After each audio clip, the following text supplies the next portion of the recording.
옛날에 어느 산골 마을에 있었는데, 이 산골 마을이 사람들이 서로 의심만 하는 그런 좀 안타까운 마을이었다고 합니다. 그래서 옆에 다른 마을에 사는 사람들은 이 마을은 못된 마을이다. 왜냐하면 누구도 서로 믿지 못하니까, 서로 계속해서 의심만 하는 그런 병든 마을이기 때문에 옆에 사는 마을 사람들은 그 마을을 바라보면서 참 못된 마을이다, 참 안타깝다 라고 부를 정도였어요. 그런데 그 마을에 딱 한 사람, 정직한 사람이 있었는데 그 사람의 직업이 약장수였답니다.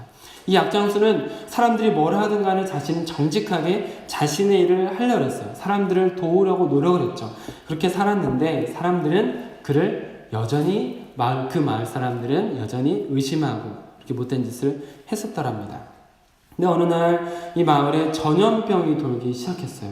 그리고 수많은 사람들이 막 쓰러지고 그리고 죽어가기 시작하는 거였습니다. 그런 상황 속에서 이 약장수가 그래, 내가 여기서 지금 할 수 있는 일이 있을 거야 라고 생각하고 이 약장수는 그 병을 고칠 수 있는 약을 찾기 위해서 백방으로 알아보며 세상을 돌아다니기 시작했습니다. 몇 날 며칠이 지나서 좋은 해결책을 찾고 약을 구해서 그리고 이제 마을로 돌아왔어요. 며칠이 지났죠. 그렇게 돌아왔는데 그 마을에는 이미 많은 약장수들이 병이 창궐하니까 많은 약장수들이 찾아와서 약을 팔고 있더랍니다. 그런데 안타까운 것은 그 약을 먹고도 사람들이 계속해서 병을 앓고 죽어가는 거예요. 심지어 그 약을 팔던 약장수들마저도 병에 걸리고 죽어버리는 거예요. 왜 그랬을까요? 그 약장수들이 돈을 벌려고 찾아왔지만 가짜 약을 팔았던 것이죠. 진짜 필요한 해독제가 아니라 그냥 그들이 아무거나 막 팔다 보니 그들마저 병에 걸려서 같이 죽었더라라는 것입니다. 그런데 그 약장수, 진실한 마음으로 살려고 했던 이 약장수는 아주 제대로 된 약을 구해왔었습니다. 그래서 덕분에 다행히 몇 명이 그 약을 통해서 살아나는 거였어요. 근데 안타까운 거는 그 마을 가운데 얼마나 의심이 예전부터 오랫동안 심했었는지 그렇게 몇 명이 살아났음에도 불구하고 그 약장수의 약을 먹지 않는 거예요. 사람들이 그렇게 버틴겼습니다. 그러다가 결국 마을 사람들의 절반 정도 되는 사람들이 다 죽어나가고 대부분의 사람들이 병에 걸려서 누워있는 그때쯤에 그 약장수에게 가서 우리에게도 약 좀 한번 줘보시겠습니까? 하고 그 약을 먹었더랍니다. 어떻게 됐을까요? 살아났습니다. 이제 남은 그 절반 정도의 마을 사람들, 그 사람들은 그 약을 먹고 살아났습니다. 그 사람들은 그제 가서야 깨달은 거죠. 눈앞에 약이 있었는데 이걸 의심해가지고 안 먹어서 내가 사랑하는 사람들이 죽게 되었구나. 이런 안타까운 일들이 있었다라고 어떤 이야기가 있습니다. 여러분 한번 생각해 보셨으면 좋겠습니다. 왜 사람들이 이렇게 많이 죽어갔을까요? 눈앞에 진짜 약이 있었어요. 살 수 있는 길이 있었습니다. 그런데 왜 수많은 사람들이 죽어갔을까요? 눈앞에 약이 있지만 그 약이 진짜라고 믿지 않았기 때문에 당연히 먹지도 않았고 먹지 않았기 때문에 눈앞에 치료자가 있지만 그들은 죽어갔다. 그리고 사랑하는 사람들이 죽는 것을 지켜볼 수밖에 없었다는 참으로 답답하고 안타까운 이야기입니다. 믿지 않고 있다가 소중한 것들을 잃어버린 것이죠. 여러분, 믿음이라는 것은 세상을 새롭게 볼 수 있는 또 하나의 눈입니다. 믿음은 세상을 밝히 볼 수 있는 또 하나의 눈입니다. 믿음이라는 것은 우리 눈앞에는 보이진 않지만 믿음은 우리가 볼 수 없는 그 어떤 것, 이 세상의 모든 그 어떤 것들보다 더 중요한 것입니다. 오늘 우리가 이 또 하나의 눈이라는 제목으로 여러분들과 나누고자 하는 것은 믿음에 관련된 이야기입니다. 교회 한 달 이상 다녀보시면 믿음이라는 말을 아주 많이 들어보셨을 것 같습니다. 왜 이렇게 믿음이라는 단어가 많이 쓰일까요? 성경에 보면 이 믿음이 생명과 직결된다고 그래요. 믿음이 신앙과 직결되고 믿음이 인간의 생사, 화, 복과 직결되고 또한 영원한 삶을 결정짓기 때문에 눈앞에 보이는 그 어떤 것들보다 눈에 보이지 않지만 이 믿음이라는 것은 신앙에 있어서 너무너무 중요하다라는 것이죠. 그래서 끊임없이 믿음에 대해서 증언하고 또 믿음을 여러 번 말하는 것입니다. 그렇기 때문에 세상을 보는 또 하나의 눈, 우리 모두 이 믿음이란 또 하나의 눈을 가져야 되지 않을까요? 그런데 여러분들이 교회를 다니면서 믿음이라는 것을 많이 듣고 믿음을 갖기 위해서 노력을 하시는데 믿음이란 도대체 무엇일까요?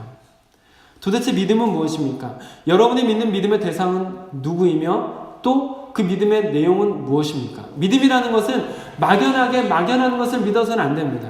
믿음은 반드시 어떤 분명한 대상이 있어야 되고 믿음은 그 대상이 무엇을 했는가 어떤 사람인가라는 그 분명한 내용이 있어야 됩니다. 믿음의 대상이 분명해야 되고 믿음의 내용이 분명해야 된다는 거죠. 여러분께서는 누구를 믿으시고 무엇을 믿고 계십니까? 이것이 분명하지 않다면 가짜 믿음을 갖고 있는 거죠. 이것이 분명하지 않다면 가짜 믿음입니다. 그리고 아까 맨 처음에 말씀드린 것처럼 병이 창궐해서 전염병 때문에 사람들이 죽어갈 때 가짜 약을 들고 와서 가짜 약을 팔았던 그 사람들, 그 잘못된 가짜를 믿고 가짜 약을 먹었지만 약을 먹고도 죽은 사람들과 다르지 않은 인생을 살 수밖에 없는 것, 믿음의 대상이 분명하지 않고 믿음의 내용이 분명하지 않을 때 우리는 그런 가짜 약을 먹었지만 살 줄 알았지만 죽게 되는 인생이 된다라는 것이죠. 그래서 우리는 믿음의 대상과 믿음의 내용을 오늘 분명히 세워가는 시간이 되었으면 좋겠습니다. 여러분께서는 누구를 믿으십니까? 예수 그리스도. 아멘. 그렇습니다. 예수 그리스도를 믿습니다. 세상에 많은 종교가 있죠. 유교, 불교, 도교, 이슬람, 가톨릭, 또 뭐가 있습니까? 힌두교, 기타 등등 있습니다. 여러 가지 종교가 있는데요. 그 중에 한 가지만 말씀드리면 유교의 창시자가 이제 공자입니다. 근데 이 공자 선생님께서 어느 날 이렇게 연못가에서 서 있는데 제자가 이렇게 찾아왔습니다. 제자가 찾아와서 이 선생님한테 물어봅니다. 선생님, 제가 선생님 밑에서 참 많은 것을 배웠고 참 많은 것을 깨달았습니다. 그런데 너무 궁금한 게 있는데 스승님, 우리가 죽은 다음에는 어떻게 되는 것입니까? 라고 공자 선생님한테 물어봤습니다. 근데 그때 이제 유명한 대답이 있죠. 공자 선생님이 하셨던 유명한 대답. 우리가 이 세상의 일도 다 모르는데 어떻게 죽음 이후에 일어나는 일에 대해서 알 수 있겠느냐? 라는 대답이었다는 거죠. 여러분, 저는 이 공자 선생님의 대답이 아주 현명한 대답이었고 아주 솔직하고 그 자신에게 정직한 대답이었다라고 생각합니다. 그가 아주 현명한 사람이었던 것은 분명하고 다른 사람들보다 많은 것을 알고 있었고 깨달았던 사람인 것은 분명합니다. 그러나 그에게는 한계가 있었죠. 인간이라는 한계가 있었고 죽음을 넘어가 본 적이 없다라는 한계가 있었습니다. 그렇기 때문에 아무리 뛰어난 사람이라 할지라도 죽음 너머의 세상에 대해서 말할 수 있는 사람은 없다라는 것이죠. 다만 이 공자뿐만 아니라 세상에 있는 그 누구도 죽음 너머에 대해서 말할 수 있는 사람은 없다라는 것이죠. 근데 여러분, 우리가 믿는 대상은 우리는 예수 그리스도를 믿는다라고 고백했습니다. 우리의 믿음의 대상은 예수 그리스도라고 말했는데 그럼 이 예수 그리스도는 어떤 분이고 또 어떤 말씀을 하셨는지 우리는 알아봤으면 좋겠습니다. 성경은 아주 오랜 세월에 걸쳐서 수십 명의 사람들이 썼습니다. 맞습니까? 맞습니다. 성경은 한 사람이 처음부터 끝까지 쓴 게 아닙니다. 수십 명의 사람이 또 아주 여러 지역에서 서로 다른 나라에 있을 때 또 아주 오랜 세월에 걸쳐서 같은 시대의 사람들이 아니라 서로 다른 시대에 사는 아주 먼 기간 동안에 쓰여진 책이 성경입니다. 수많은 사람들이 다 서로 다른 지역에서 아주 오랜 세월에 걸쳐서 쓰여진 책인데 아주 놀라운 것은 이 성경이라는 것이 하나의 주제로 흐르고 있다는 것이죠. 그래서 성경은 이렇게 고백합니다. 성경은 하나님의 감동으로 되는 것이다. 그래서 성경의 저자는 사람이 아니라 사람의 손을 빌어 쓴 하나님이시다라는 것이죠. 하나님께서 친히 인간들에게 하나님께서 사랑하는 하나님의 백성들이 살 수 있는 길을 알려주시려고 하나님께서 친히 쓰신 것이 성경입니다. 그래서 사람은 계속 바뀌었고 인종도 달라지고 시대도 달라지고 지역도 다르지만 하나의 중요한 주제로 흘러가고 있는 거죠. 이 성경에서 예수 그리스도를 증언합니다. 그래서 우리는 이 성경에서 예수 그리스도를 끊임없이 이야기하는데 사람이 쓴 책이 아니라 하나님이 쓴 책에서 예수 그리스도를 증언하는데 예수가 그럼 과연 어떤 분인가? 우리 믿음의 대상인 예수 그리스도는 어떤 분인가를 우리는 지금 알아야 할 필요가 있습니다. 짧지만 예수님을 분명하게 표현하는 말씀이 있는데요. 우리 한번 찾아보도록 하겠습니다. 마태복음 16장 16절 말씀입니다. 신약성경 마태복음 16장 16절 말씀입니다.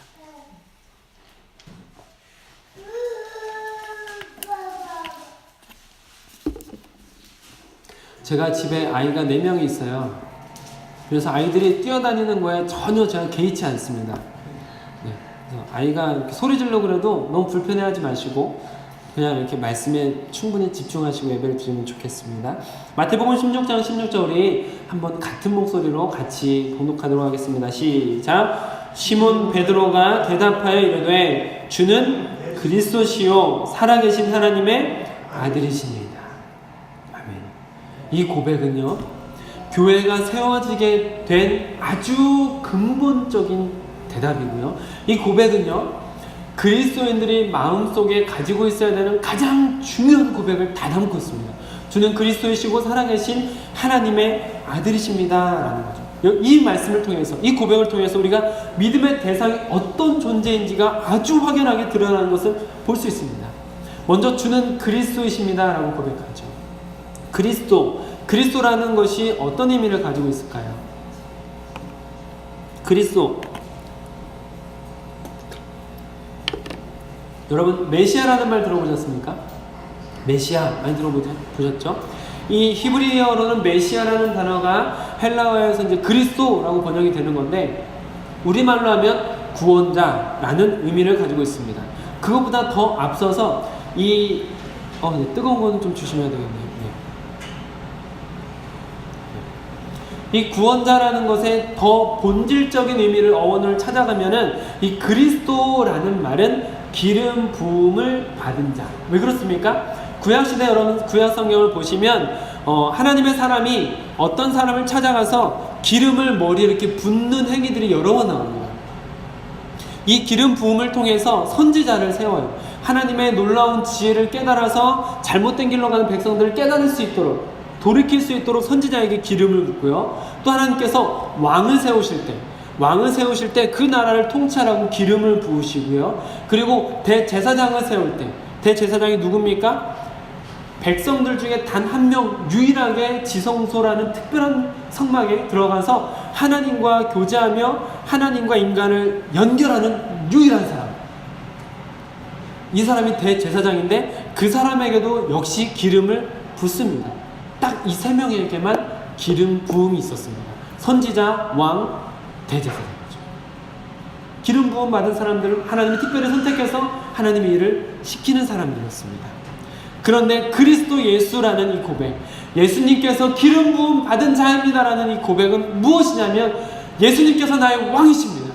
예수님께서 하늘의 지혜를 알게 하시는 선지자이십니다. 예수님만이 우리와 하나님을 연결하시는 대제사장 되십니다. 라는 고백입니다. 그래서 이 그리스도라는 고백은 너무나 귀한 고백이에요.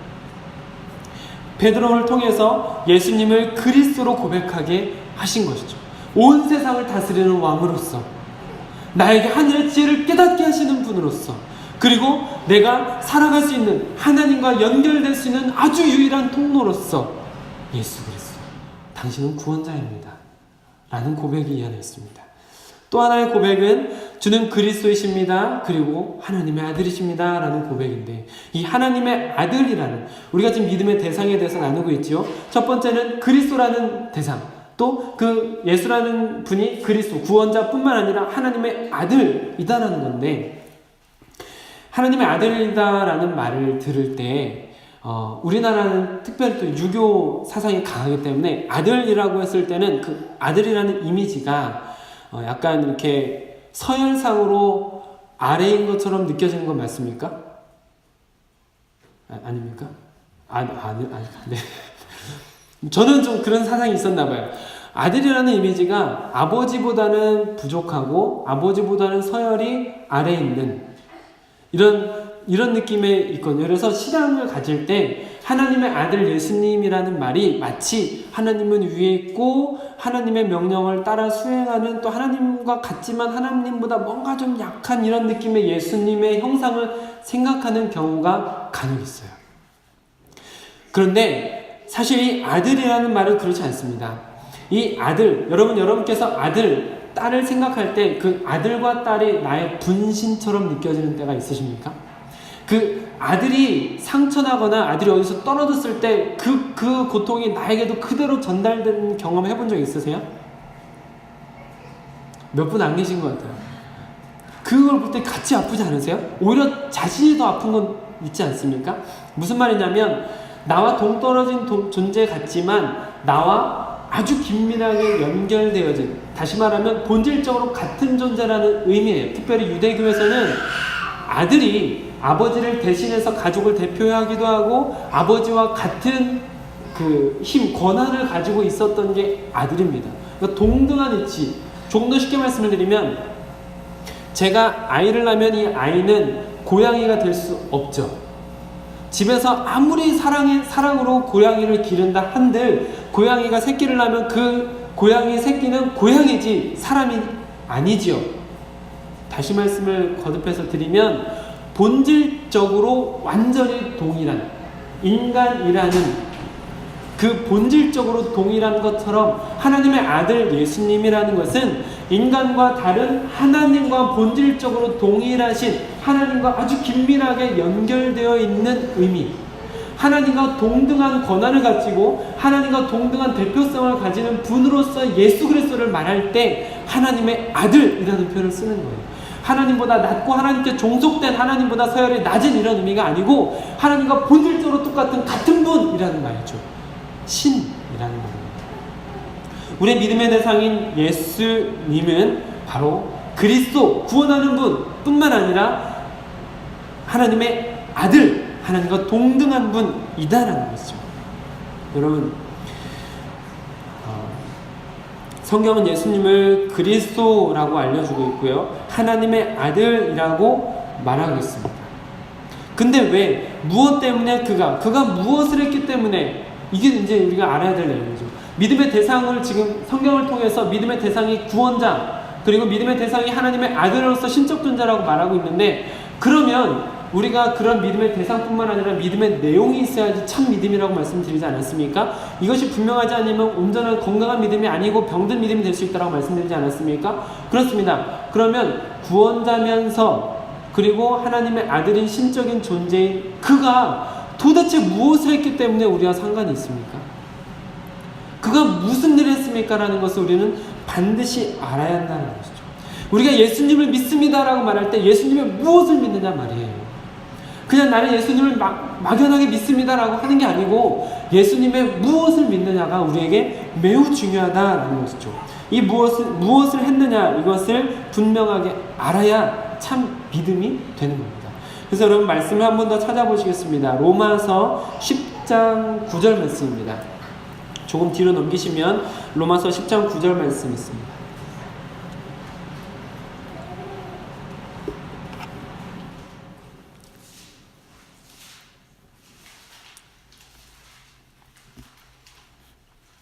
로마서 10장 9절 말씀 우리 한 목소리로 같이 읽도록 하겠습니다. 시작. 내가 만일 내 입으로 예수를 주로 시인하며 또 하나님께서 그를 죽은 자 가운데서 살리신 것을 내 마음에 믿으면 구원을 받으리라. 아멘. 여러분 여기 혹시 그 연필 같은 게 있으시면 줄 한번 쳐보시면 좋겠는데, 로마서 10장 9절 말씀에 보시면 가운데 부분에 하나님께서 그를, 줄을 여기 한번 쳐보세요. 죽은 자 가운데서 살리신 것. 죽은 자 가운데서 살리신 것. 무슨 의미입니까? 두 가지 의미가 있습니다. 죽은 자 속에 있었다라는 말과 살아났다라는 말이 있는 거죠. 예수라는 존재는 죽었다라는 것과 죽었을 뿐만 아니라 다시 살아났다라는 이 두 가지 의미를 여기에 담고 있습니다. 이것이 우리가 가져야 되는 참 믿음의 내용의 근거가 되는 아주 중요한 또 명쾌한 그런 말씀이기도 합니다. 세상에 많은 종교인들이 있었고 많은 지식인들이 있었고 수많은 사람들이 있었지만 현자들이 있었지만 그들은 다 죽었다라는 거죠. 그리고 그들뿐만 아니라 인간이라면, 인간의 본질을 갖고 있는 사람이라면 누구나 죽습니다. 그리고 다른 아기 뜨거운 건 좀 위험합니다.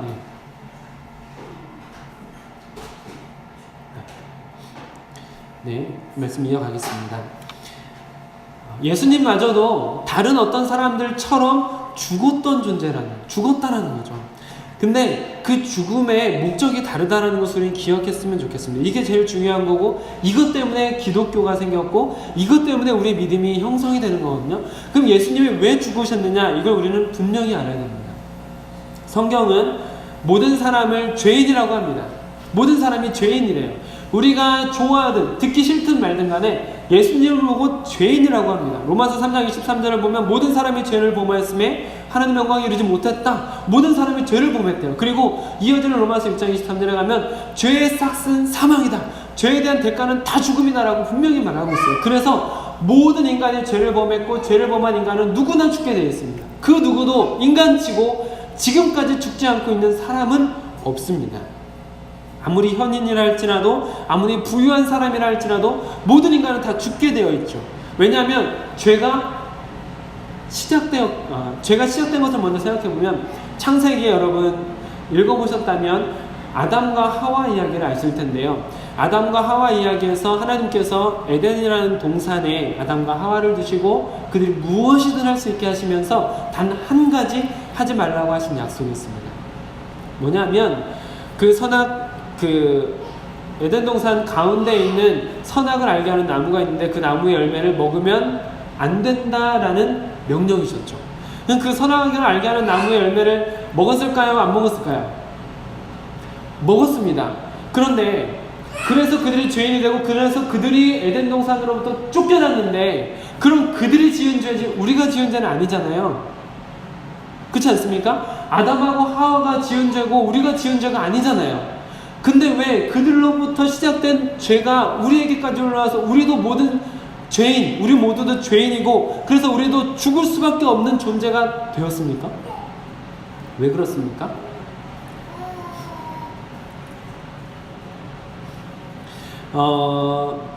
제가 저희 아버지를 닮았을까요? 안 닮았을까요? 닮았습니까? 장모님? 닮았습니까? 네, 저는 모르겠는데 닮았다고 그렇게 하시더라고요. 그러면 제 아들은 저를 닮았을까요? 안 닮았을까요? 닮았습니까? 그러면 한 가지 더 묻겠습니다. 저는 저의 고조 할아버지 본 적 없습니다. 저는 고조 할아버지는 제가 고조 할아버지를 닮은 데가 있을까요? 없을까요? 모르십니까? 있습니다. 왜 그럴까요? 저는 본 적도 없어요. 만난 적도 없어요. 근데 닮았어요. 계속해서 제 아들, 제 손자가 될 사람들도 계속해서 닮아가요. 왜 그럴까요? 아주 잘 말씀해 주셨습니다. 이게 굉장히 어려운 과학적인 지식인데 잘 말씀해 주셨어요. DNA가 인간의 몸속에 흘러가고 있기 때문에 그 DNA를 가지고 있는 사람은 반드시 사람을 낳게 되어 있고, 그 사람을 낳을 때 DNA를 통해서 비슷한 유전자가 흘러가서 비슷한 모습, 비슷한 말투, 비슷한 목소리까지 흘러가는 것을 우리가 다 봐서 알고 있습니다. 그렇지 않습니까? 그렇습니다. DNA라는 것은 내가 원하든 원하지 않든, 내가 아버지와 어떤 관계이든 상관없이, 내가 우리 고조 할아버지를 알든 모르든 상관없이 DNA는 끊임없이 흘러서 나에게 왔고 내 아들에게도 흘러간다는 것이죠. 똑같습니다. 죄의 DNA가 우리 가운데 흐르고 있는 것이죠. 우리는 아담과 하와를 본 적도 없고, 아담과 하와가 우리가 직접적으로 연결된 것 같지 않지만, 아담과 하와로부터 시작된 그 죄라는 DNA는 끊임없이 모든 인류에게 흘러와서 모든 인류는 죄로부터 자유로울 수 없고, 그래야 해서 모든 인류는 다 죽음으로 가게 되어 있습니다. 이게 우리 인생입니다. 그런데 이 말씀을 드리는 이유는 하나님께서 예수님을 통해서 그 죄의 문제로부터 벗어날 수 있도록 허락하셨기 때문이죠. 하나님께서 이 선악을 알게 하는 나무의 열매를 먹으면 반드시 죽는다라고 말씀하셨던 그 하나님께서 이제 이 예수 그리스도를 믿는 자는 반드시 살 것이다 라고 약속해 주셨기 때문에, 이 예수 그리스도께서 죽음을 통하여 인류의 모든 죄를 다 짊어지고, 이 예수 그리스도를 믿는 사람은 그 모든 죄의 짐을 예수님께 전가해서 우리 모두가 죄로부터 자유로울 수 있는 인생이 될 것이다 라고 하나님께서 약속하셨기 때문입니다. 예수 그리스도의 십자가 죽음은 단순한 모든 인간들의 죽음과 같은 죽음이 아니라 모든 인류를 대표해서 죽은, 모든 인류를 자유롭게 하기 위해서 죽은 아주 고결하고 특별한 죽음인 거죠. 그래서 이 믿음은, 이 예수 그리스도의 십자가 죽음을 믿는 이 믿음은 끊임없이 성경에서 생명과 연결되는 것을 볼 수가 있습니다. 믿음이 끊임없이 구원과 연결되고, 또 성경에서 읽어드릴까요? 요한복음 5장 24절 말씀, 내가 진실로 진실로 너에게 이르노니 내 말을 듣고 또 나 보내신 이를 믿는 자는 영생을 얻었고, 영생을 얻었어요. 이미 얻은 거예요. 영생을 얻었고 심판에 이르지 아니하나니, 심판에 가지 않는데요. 죽어서 하나님 앞에서 심판을 받지 않습니다. 그리고 사망에서 생명으로 옮겼느니라. 지금 제가 드린 말씀들이 다 과거형이에요. 헬라어나 영어나 이런 데서는 이 과거 현재력이 굉장히 중요하지 않습니까? 우리는 좀 편하게 쓰는 편인데 과거가 굉장히 중요하지 않습니까? 근데 지금 제가 읽어드린 요한복음 5장 24절 말씀은 다 과거형이에요. 이미 영생을 얻었고 심판받지 않을 거고, 그리고 사망에서 생명으로 옮겨졌다. 근데 이 모든 것이 어디로부터 시작되냐 하면 믿음입니다. 예수 그리스도를 믿는 믿음, 예수 그리스도께서 십자가에서 나를 위해서 내 죄를 대신해서 죽었고, 그 예수 그리스도를 믿으면 나는 그 죄에서 해방되어서 주님 앞에 갈 수 있다라는 이 믿음, 이 믿음을 갖고 있으면 하나님께서 모든 것을 우리에게 주신다라고 약속하시는 거죠. 다시 정리하면 십자가의 죽음은 내 죄에 대한 죽음이고, 죄로부터 벗어나는 구원의 성취이며 죄와 사망으로부터 해방되는 길이기도 하는 것입니다. 이것이, 이 십자가의 죽음이 내가 믿을 때 상관이 있어지는 거예요. 내가 믿지 않으면 이 십자가의 고귀한 죽음이 나와 상관이 없습니다. 마치 출애굽 이후에 이스라엘 백성들이 때로 죽음을 당했던 때가 있거든요. 불평하다가. 근데 하나님께서 모세를 통해서 막대기에다가 뱀 모양을 달고 들라고 하셨습니다.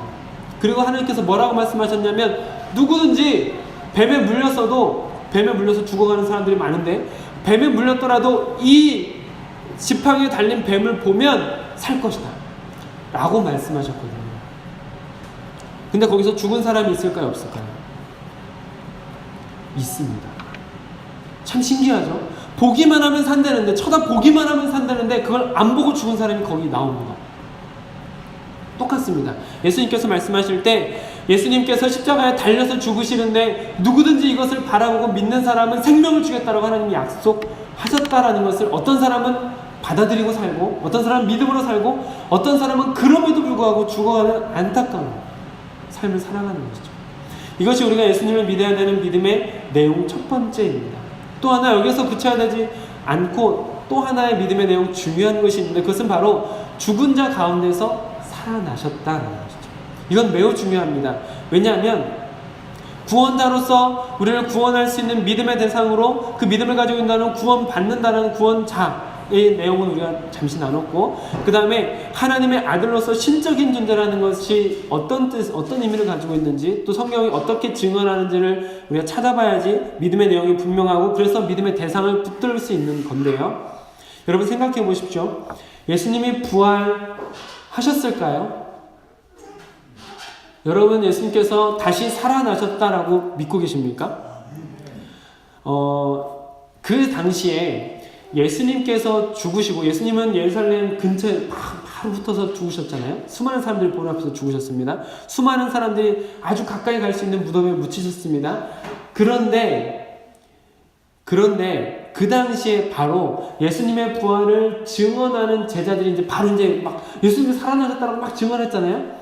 그때 그 마을에 살던 사람들과 그 예수님의 제자들을 싫어했던 사람들이 주장했던 게 있어요. 뭐 이것에 대한 자세한 이야기는 나중에 더 말씀을 드릴 수 있겠지만, 예를 들면 이런 겁니다. 시체를 도적질에 갔다, 시체를 훔쳐가고서 살아났다고 거짓말하는 거다, 뭐 이렇게 말하는 것도 있고, 졸도설도 있어요. 기절했다가 눈 떠서 살아나서 걸어다니는 걸 거다. 또 어떤 사람은 환상설, 그냥 환상이었을 거야, 너네가 환상을 본 거야 라고 이렇게 여러 가지 이야기들이 돌았거든요, 그 당시에. 그럼 여러분, 이것을 다시 한번 생각해 보세요. 우리가 성경을 통해서 예수님이 부활했다라고 증언하는 사람들의 말을 기울이고 믿고 있지만 지금 제가 드린 이 이야기를 다시 한번 생각해 보세요. 성경 이외의 이야기죠. 성경에 기록되지 않은 이야기입니다. 근데 그 사람들이 그 당시에 시체를 훔쳐갔을 거야. 아니 그 사람이 기절했다 살아난 거야. 니네가 환상 본 거야 라는 그런 말이 거기에서 공공연하게 돌아다녔다는 그런 소문이 계속해서 퍼졌다는 것은 다시 말하면 예수 그리스도가 그 당시에 살아서 움직였고 많은 사람들에게 직접적인 영향을 주었다라는 것을 반증하는 거죠. 저 사람 그냥 기절했던 거야 라고 말하는 거예요. 훔쳐가놓고서 살았다라고 거짓말하는 거라고 말한 이 모든 것들이 나중에 더 자세히 말씀을 드릴 수 있겠지만 그 당시 이것으로 인해서 소란이 계속해서 일어났던 것은 다시 말하면 예수의 부활이 그 당시 사람들에게 엄청나게 큰 영향을 주고 있었다라는 반증이 되는 거죠. 여러분, 예수님께서는 이 세상에 있는 수많은 사람들과 달리 사망을 이기신 분이십니다. 죽음에서 부활하셨다는 것이죠. 부활의 증거에 대해서는 조금 나중에 더 말씀드리겠지만 어쨌든 지금 간단히 말씀을 드린 것처럼 예수님께서는 부활하신 분이십니다. 그리고 이것은 그 예수님께서 인간과 본질적으로 다른 분이다라는 것이죠. 생과 사를 초월한 분이다라는 것이죠. 그리고 예수님께서 약속하시기를 성경을 통해서 말씀하시기로 예수님께서는 부활의 첫 열매가 되어서 예수님을 믿는 자 또 그의 나타나심을 사모하는 모든 자들이 그 예수 그리스도의 부활을 맛보게 될 것 부활의 첫 열매라는 것을 증언하셨다라는 것입니다. 여러분, 이제 말씀의 내용을 이제 정리해 가겠습니다. 믿음은 아주 중요한데, 믿음은 생명과 직결되고 구원과 직결돼서 믿음은 너무 중요한데, 진짜 믿음, 참 믿음은 구원의 대상이 분명해야 됩니다. 그리고 믿음의 대상이 분명해야 되고 그 무엇을 믿느냐는 내용이 분명해야만 한다라고 말씀을 드렸습니다. 믿음의 대상은 예수님, 우리가 믿는 예수님은 성경에서 증언하기를 구원자, 그리고 하나님의 아들, 그것에 대한 내용, 십자가의 죽음을 통해서 우리는 죄를 용서받고 구원받을 수 있다. 또 예수님은 죽었지만 살아나신, 하나님께서 살리신 신적 존재, 우리가 본질적으로 다른 존재다라는 것을 분명하게 말하고 있는 거죠. 이게 바로 참 믿음의 내용입니다. 근데 여러분, 이런 믿음의 내용 여러분 잘 아실 겁니다. 아주 기초적인 신앙의 기초들, 베이직을 여러분들과 나누고 있는데 이것을 볼 수 있고 이런 믿음을 가질 수 있고 깨달을 수 있는 눈, 이것은 아무에게나 허락되는 게 아니다라는 것이죠. 믿음의 출발은 반드시 수동적입니다. 내가 원해서가 아니라 그분이 원해서 우리에게 믿음이 생기는 거예요. 아까 읽었던 마태복음 16장 16절에서 주는 그리스도시요 살아계신 하나님의 아들이십니다라는 고백을 베드로가 하잖아요. 그 고백을 했을 때 하나님이 베드로를 칭찬하는데, 베드로를 칭찬할 때 어떻게 칭찬하시냐면 그냥 베드로야 너 진짜 똑똑하다 이렇게 말하지 않아요. 너 정말 대단하다, 너 정말 잘 대답했다, 이 지혜, 이것은 하나님이 너에게 주신 것이다. 이렇게 분명하게 그 지혜, 그 믿음의 출처를 예수님께서 분명하게 지적하세요. 그리고 오늘 본문 말씀을 한번 와보세요. 오늘 본문 말씀 2절, 에베소서 2장 8절을 보시면 맨 처음에 이렇게 시작합니다. 너희는 그 은혜에 의하여 믿음으로 말미암아 구원을 받았으니 이것은 너희에게서 나는 것이 아니요 하나님의 선물이라. 여기에서 너희는 은혜에 의해서 믿음을 받게 되었다. 그리고 이제 헬라어 성경이나 영어 성경을 보면 그 뒤에 나오는 모든 말미암아 구원을 받았으니 이것은 너에게 나는 것이 아니요 하나님의 선물이라, 이 뒤에 문장이 믿음을 수식하고 있습니다. 다시 말하면 우리가 구원을 받게 되는 그 믿음이라는 것이 내가 원해서 믿는 게 아니고 하나님의 선물로 수동적으로 나는 받은 거예요. 내가 원해서 내가 믿어봐야지가 아니라 하나님이 이미 선물로 우리에게 주셨기 때문에 그런 건가 하고 믿어지기 시작했다라는 것이죠. 믿음은 그래서 하나님으로부터 오는 거예요. 절대적으로 하나님이 우리에게 주시는 겁니다. 믿음에 의해서 우리가 우리가 믿기 전에, 그 전에 오늘 말씀해 보면 은혜에 의하라고 말하고 있는 것처럼 순차적으로 하나님께서 은혜를 우리에게 베풀어 주셔서 믿음을 주셨고 그 믿음이라는 선물을 받아서 우리가 구원에 이르게 되었다는 것이죠. 하나님이 선물로 주신 것. 선물이 뭡니까?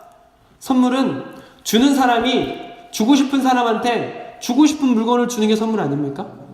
선물이잖아요. 똑같습니다. 하나님께서 주고 싶은 백성에게 주고 싶은 구원을 주시는 것, 이게 바로 선물이라는 의미인 거죠. 그래서 믿음은 절대적으로 내가 원해서가 아니라 수동적으로 하나님께서 우리에게 주시는 것이다.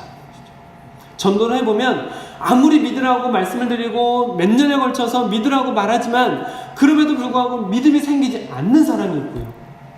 어떤 사람은 단 한 번 교회에 와보시겠습니까? 예수님 믿으십시오라고 말했을 때, 어떤 사람은 저 성전의 문을 열고 들어오자마자 뜨거운 눈물을 흘리며 무릎 꿇고 회개하며, 어떤 사람은 그 이 성전에 들어왔을 때 오자마자 하나님의 은혜를 경험하더라는 것이죠.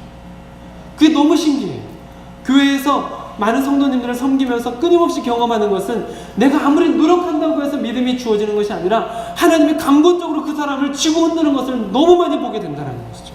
그래서 믿음은 내가 원해서가 아니라 하나님께서 하나님이 원하시는 사람에게 선물로 주신 이다라는 것입니다. 여러분, 오늘 나는 믿음이라는 선물, 세상을 보는 또 하나의 눈, 이것을 갖고 있는지 여러분 한번 돌아보셨으면 좋겠습니다. 그리고 혹시 그 세상을 보는 또 하나의 눈이 조금 희미해지지는 않으셨는지 돌아봤으면 좋겠습니다. 혹은 그 믿음이 사라진 것처럼 느껴지지는 않으시는지 다시 한번 생각해 보시는 시간이었으면 좋겠습니다. 그러나 여러분 기억하셨으면 좋겠습니다. 믿음이 흔들릴 때도 있고 약해질 때도 있지만 그런 믿음이 생겼다라는 것 자체, 그런 믿음이 있었다라는 것 자체, 이게 아무에게나 허락되는 게 아니라는 거죠. 아니라는 거예요. 제가 주보에 칼럼에도 적어드린 것처럼 내가 아무리 죄를 지었다 할지라도, 아무리 오랫동안 떨어져 살았다 할지라도 내가 아버지와 아주 안 좋은 관계가 있었고 아버지와 내가 아버지를 아버지로서 인정하고 싶지 않은 상태가 되었다 하더라도 부자 관계를 끊을 수 없잖아요. 그것처럼 예수님은 우리가 지금 믿음이 흔들리고 있을 수도 있고, 예수님께서는 우리의 믿음이 연약해진다고 할지라도, 예수님께서는 우리가 지금 죄 속에서 거하면서 예수님을 부인하고 예수님을 모른다고 하고 내 멋대로 살아가는 인생을 살고 있다 할지라도, 우리의 믿음의 눈이 흐려져서 예수님이 더 이상 보이지 않고 소망이 사라진 것 같은 삶을 살고 있다 할지라도, 의심이 생기고 믿음이 없어진 것 같은 삶을 살고 있다 할지라도, 하나님은 우리를 계속해서 부르시는 거예요. 너는 내 아들이다. 내가 너를 절대 포기할 수 없다. 내가 너를 불렀고 내가 너를 선택했기 때문에, 내가 너를 지명해서 불렀고 너는 나의 것이기 때문에 내가 너를 포기할 수 없다라고. 난 여전히 너를 사랑하고 네가 다른 길로 가고 나를 모르며 산다고 할지라도, 죄악 속에 있다 할지라도 나는 절대 너를 포기할 수 없다. 너는 내 것이라고 말씀하시는 그 음성을 오늘 말씀 속에서 여러분들이 깨달을 수 있으면 좋겠습니다. 말씀을 맺겠습니다. 사랑하는 성도 여러분, 세상을 볼 수 있는 또 하나의 눈이 있습니다. 믿음이라는 눈이죠. 여러분께서는 이 믿음이라는 눈을 가지고 계십니까? 혹은 가지고 계셨던 적이 있는 것 같으십니까? 그 눈은 절대 사라지는 눈이 아닙니다. 지금 우리가 잠시 감고 있기 때문에 어둡게 보일 수도 있고 두렵게 보일 수도 있습니다. 좀 희미하게 보일 수도 있습니다. 그러나 여러분, 그 또 하나의 눈은 사라지는 건 아닙니다. 여러분이 그 눈을 뜨셨으면 좋겠습니다. 그리고 그 믿음의 눈으로 세상을 다시 볼 수 있으면 좋겠습니다. 오늘 아침에 또 유난히 제가 감동을 받은 찬양이 있는데요. 예수들 함께 하시네 라는 찬양 가사를 좀 읽어드리겠습니다. 고단한 인생길 힘겨운 오늘도 예수 내 마음 아시네. 지나간 아픔도 마주할 세상도 예수 내 마음 아시네. 믿음의 눈을 들어 주를 보리 이 또한 지나가리라. 주어진 내 삶의 시간 속에 주의 뜻 알게 하소서. 믿음의 눈을 들어 주를 보겠습니다. 이 세상 살아가는 이 삶이 곧 지나갈 것. 이것 또한, 이 괴로움도, 이 절망도, 이 아픔도 지나갈 것. 이 모든 것이 지나갈 거기 때문에 제가 여기에 매여서 이것 때문에 괴로워하고 절망하고 포기하는 게 아니라 믿음의 눈을 들어서 다시 주님을 보겠습니다. 그 눈으로 주님을 쫓겠습니다. 이 고백이 우리 안에 있었으면 좋겠습니다. 사랑하는 성도 여러분, 이런 믿음의 눈, 우리에게 주어진 또 하나의 눈으로 세상을 바라보십시오. 지나가 버리는 것들에 사로잡혀 있었던 시선을 더 영원하고 더 본질적인 것으로 옮겨보시길 바랍니다. 그 믿음의 눈으로 세상을 보면 세상은 확실히 이전과 다를 겁니다. 보이지 않는 것을 보게 하는 믿음이라는 그 눈, 그 눈이 여러분의 삶 가운데서 소망을 볼 수 있게 할 겁니다. 여러분의 삶 가운데 희망을 다시 볼 수 있게 할 것입니다. 절망적인 삶을 산다 할지라도 다시 일어설 용기를 얻게 할 것이고, 그 믿음의 눈은 꽉 막힌 것 같은 세상을 산다 할지라도 한 줄기 빛을 발견할 수 있게 할 것입니다. 그 믿음의 눈이 다시 확연해질 때 죽고 싶은 삶이라 할지라도 살 수 있는 길을 발견하게 하실 것입니다.